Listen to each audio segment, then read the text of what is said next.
Tenemos ya conectada a la congresista Ruth Luque. Ruth, ¿cómo estás? Muy buenas tardes. Sé que estás hoy en comisión en el Congreso, así que gracias por darte un pequeño espacio.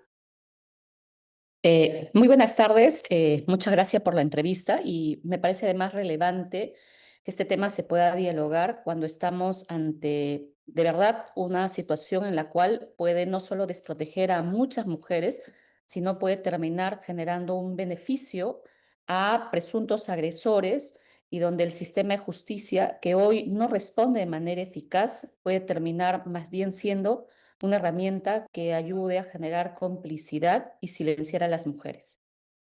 Bien, Ruth, ayer estaba pactado el debate en una de las comisiones del Congreso para hablar sobre este proyecto de ley que ha presentado Muñante. Finalmente se terminó cancelando por quórum. ¿Qué es lo que sucedió y quiénes son quienes posiblemente iban a votar a favor de que esto se aprobara?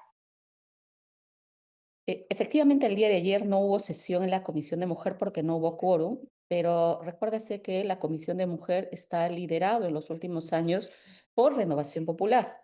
Y Renovación Popular, digamos, ha sido un partido que no solo no sabe perder las elecciones, sino también se ha caracterizado por generar iniciativas y leyes que son contrarias a los derechos de las mujeres. Ellos tienen un discurso extremadamente fundamentalista, muy marcado además por sus posiciones vinculadas a sectores de iglesia ultraconservadoras y esa posición religiosa que tienen han decidido trasladarla al debate político y lo que están generando, además de leyes que tienen como la eliminación del enfoque de género, la eliminación del lenguaje inclusivo, que además hay normas que se han sumado a las famosas leyes pro crimen, pro impunidad, se suman además propuestas de esta naturaleza, ¿no es cierto?, en el cual malinterpretan y malutilizan el tema del principio de igualdad para más bien asumir ante la población que lo que quieren ellos generar es supuestamente defender a personas que han sido injustamente denunciadas. Pero ese no es el propósito. Uno revisa el texto del dictamen que ayer se iba a votar y lo que uno encuentra, y lo he dicho de manera pública en mis redes, es que yo más bien encuentro un manifiesto contra los derechos de las mujeres. Hay afirmaciones Totalmente. que me parecen realmente gravísimas, desde lógicas en cómo pretender, parece que incluso reeducar a las mujeres, desde afirmaciones que dicen que este es un problema no solo de Perú, sino es un problema donde hay países que tienen el tema de género, o desde afirmaciones peligrosas que señalan que toda situación de archivamiento es porque no se ha comprobado la conducta agresora. Y eso es muy peligroso porque sabemos bien que las mujeres que hemos sido víctimas de violencia, es que estamos ante un sistema que muchas veces no responde de manera oportuna, los procedimientos no generan una sanción que son inmediatas, a veces los procesos terminan en 3, 4 años. Ese es el sistema que tenemos y el único mecanismo ágil que quizás se tiene es las medidas de protección.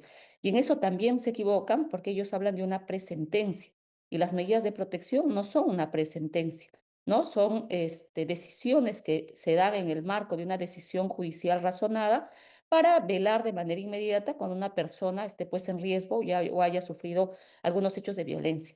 Pero lo otro que yo quiero señalar es que parece que la orientación de ellos es que la violencia tiene que ser extremadamente visible. Y colocar ese estándar de extremadamente visible significa que estás negando que hay estas formas de violencia que muchas veces no se expresan, ¿no es cierto?, de manera extrema, como puede ser un feminicidio, ¿no? La violencia en los espacios del hogar muchas veces son situaciones que se presentan de manera mucho más compleja. Cuando hay una situación incluso de poder, especialmente cuando hay una mujer que, digamos, no trabaja y está sujeta a la dependencia económica, esa mujer probablemente va a encontrar menos formas o menos maneras de hacer una Pues, denuncia, ¿no? Entonces, creo que las afirmaciones que se hacen en el texto del dictamen son, desde mi punto de vista, gravísimas, no tienen ninguna opinión, además, que recoja argumentos jurídicos sólidos, porque todas las entidades, incluyendo el Ministerio de la Mujer, ha opinado en contra, y más bien se han sujetado en posiciones de sectores que son cercanos a Renovación Popular, y que están orientando este discurso que aquí estamos ante un sector, digamos, de hombres que presuntamente han sido inocentes. Y cuando se olvida de que ya en el sistema jurídico tenemos además la figura de la denuncia calumniosa, que tendría que ser el mecanismo si es que Ya alguna persona, existe. si hombre o mujer, se sienta agraviada, ¿no? Ya existe ese mecanismo, es absurdo querer tipificarlo para este tipo de violencias, porque lo que denota, congresista, y ahí va mi siguiente pregunta, es que quienes sí tienen una agenda marcada antiderechos y sobre todo contra los derechos de las mujeres son Renovación Popular, porque no es solo esto. Usted mencionaba algunas de las otras iniciativas legislativas. Una de las más preocupantes, que todavía no se ha aprobado, pero que podría aprobarse, es la de la modificación del delito de feminicidio. Renovación Popular está actuando en base a sus dogmas, que usted muy bien mencionaba, y a sus creencias religiosas, afectando directamente la vida de millones de mujeres. Congresista, ¿qué opina también sobre este proyecto? Sí, mira, sobre este proyecto los argumentos son similares al otro de una creación de sanción a las mujeres, ¿no? Porque el argumento central sigue siendo el mismo, ¿no? Ellos parten de una Igualdad. afirmación que hombres y mujeres son iguales. Y creo que no estamos de acuerdo en que todas las personas somos iguales ante la ley. De eso no vamos a cuestionar. Pero aquí el problema es cuál es la naturaleza y cuál es el problema central que tenemos en el país. Y en el país lo que tenemos es que aún las cifras de violencia siguen teniendo como principal rostro a mujeres, niñas y niños. Ese es el principal rostro que tenemos. Y el nacimiento de la figura de feminicidio en nuestro país se da precisamente ante hechos y casos gravísimos donde parejas, sea conviviente, sea expareja, sea el esposo, el cónyuge, ¿no es cierto?, por determinadas razones, terminaba ejerciendo la violencia hasta asesinar o hasta eliminar la vida de una mujer. Y eso, lamentablemente, en nuestro país existe y se ha presentado. Entonces, esa es la naturaleza del surgimiento del delito de feminicidio. No estamos ante una figura que ha pretendido darle, sobreponer mejores derechos a las mujeres. No, más bien como Estado comprometerse a que más bien una situación gravísima que no debería presentarse sea una manera en la cual no termine perpetuándose situaciones de violencia que terminan en graves hechos de feminicidio. Entonces, pensar que esta figura tiene que ser reemplazada y hay que llamarla de otra manera, significaría además que terminen beneficiándose hoy personas que han sido sentenciadas por el delito de feminicidio. En esto me parece grave porque si el texto se modificara, ¿qué es lo que va a suceder en el marco penal? En el marco penal, un abogado siempre va a apelar a una figura que existe, aquel que favorece más al procesado, al condenado. Entonces, al Por supuesto. eliminarse la figura del feminicidio y buscar otra figura, probablemente muchos abogados y muchos feminicidas que han matado a mujeres y que están hoy condenando o que están siendo investigados, se van a beneficiar de esta nueva figura. ¿No es cierto? Van a solicitar nuevo juicio, van a solicitar su adecuación. Entonces, eso es lo que quiere Renovación Popular. Lo que Renovación Popular parece que quiere es además beneficiar a un conjunto de investigados sentenciados por delitos de feminicidio. Y eso significa además perpetuar y revictimizar y evitar el acceso a justicia que le corresponde a las familias. Hoy, en la figura de feminicidio, tenemos además otro hecho grave.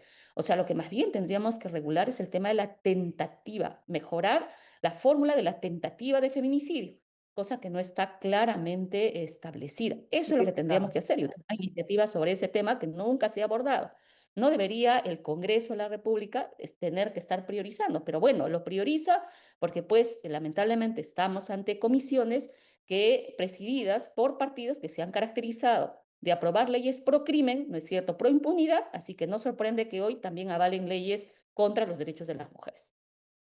Congresista, tenemos un pequeño fragmento de lo que ha sido su intervención hoy en el Congreso, en la Comisión de Constitución.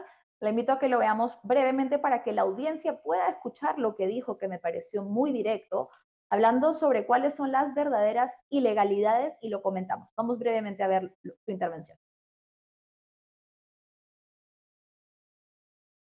Y si de ilegalidades vamos a hablar, señor presidente, yo voy a hablar de 3 ilegalidades. Una primera ilegalidad, haber permitido que el 13 de abril se haya permitido elecciones con ninguna base normativa, cuando las elecciones habían acabado el 12 de abril. ¿Producto de qué? Producto de presiones políticas que terminaron el sistema electoral cediendo. Esa es una ilegalidad. Segunda ilegalidad, que la Junta Nacional de Justicia haya aceptado la renuncia del señor Corbeto, cuando ese cargo es irrenunciable y tenía que haber acabado el proceso electoral.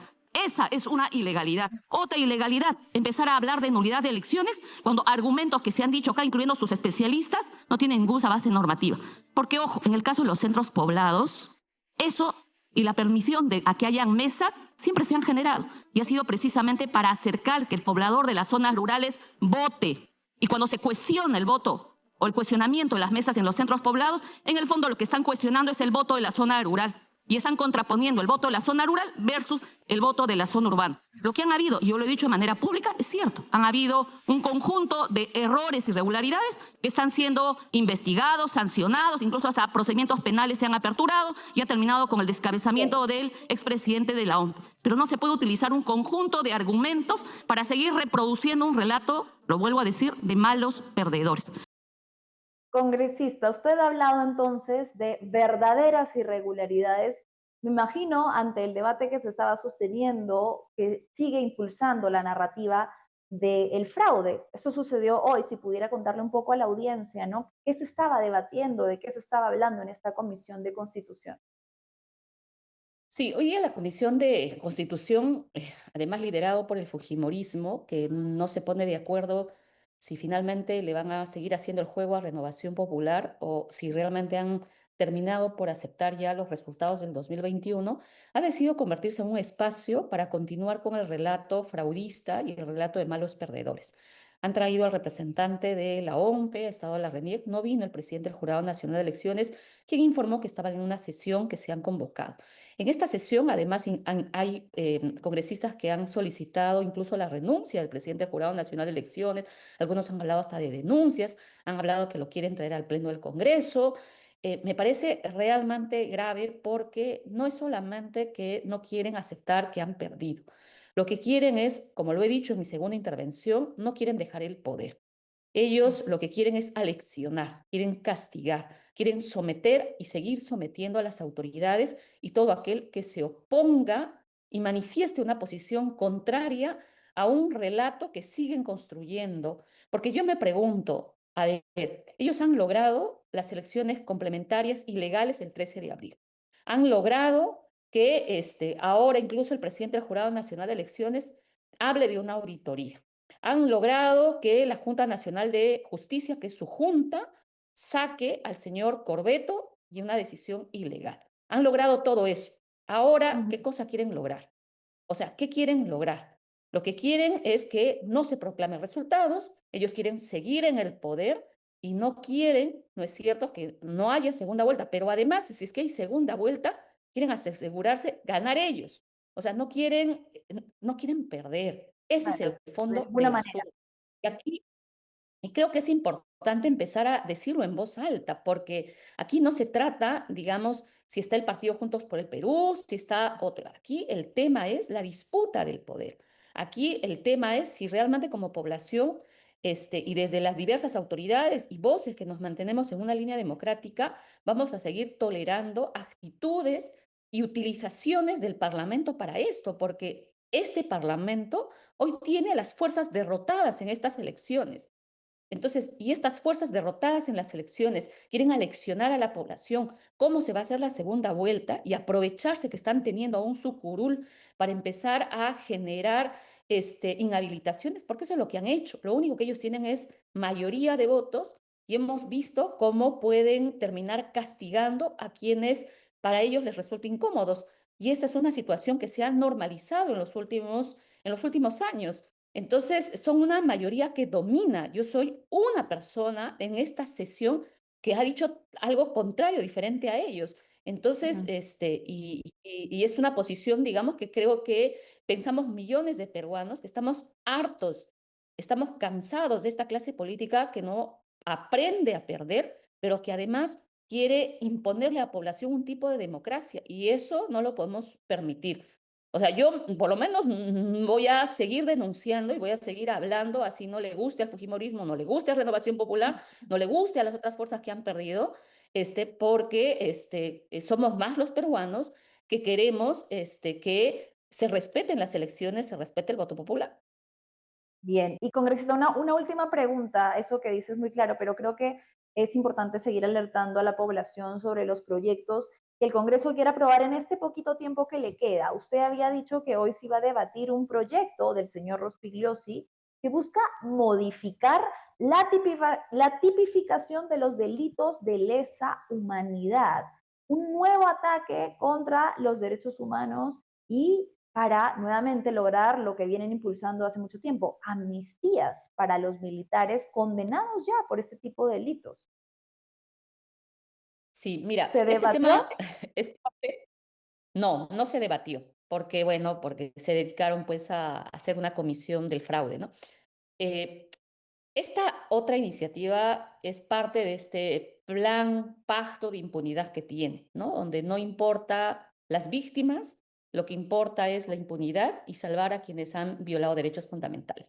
Tú recordarás que ya el señor Rospigliosi es autor de otras leyes pro impunidad y el Tribunal Claro, Constitucional, elegido por esta mayoría parlamentaria, ha decidido convalidar a través de una sentencia. Y en esa sentencia, el Tribunal Constitucional les dice, tiene que regularse de mejor manera los delitos de lesa humanidad. Bueno, de manera muy ágil, ¿no es cierto? El señor Rospigliosi presenta una iniciativa legislativa que, ojo, ha sido presentada este año y lo hace en un contexto en el cual él ha estado pidiendo castigo a jueces que han estado aplicando principios, ¿no es cierto?, de control difuso, principios en los cuales los jueces han estado ponderando la aplicación de normas internacionales de derechos humanos o temas constitucionales. Entonces, lo que están haciendo es cambiar la configuración de los delitos ya establecidos en el Código Penal, están generando, digamos, una nueva definición sobre eso. Y si uno revisa la definición, significaría que estén fuera todos los casos que ya en nuestro país se han avanzado y que tienen que ver con hechos que se han cometido entre los 80 y 2000 por conflicto armado interno. Porque además se están asegurando de colocar una disposición para que todos los que no cuadren esta tipificación de la ley de Rospigliosi pase a ser delito común. ¿Qué efecto podría tener además con otros casos? Ya no hablemos ni siquiera de los 80 y 2000. Hablemos de las 50 víctimas del gobierno de Dina Boluarte. Tampoco entrarían acá y no podrían ser considerados, ¿no es cierto?, delitos de graves violaciones a derechos humanos.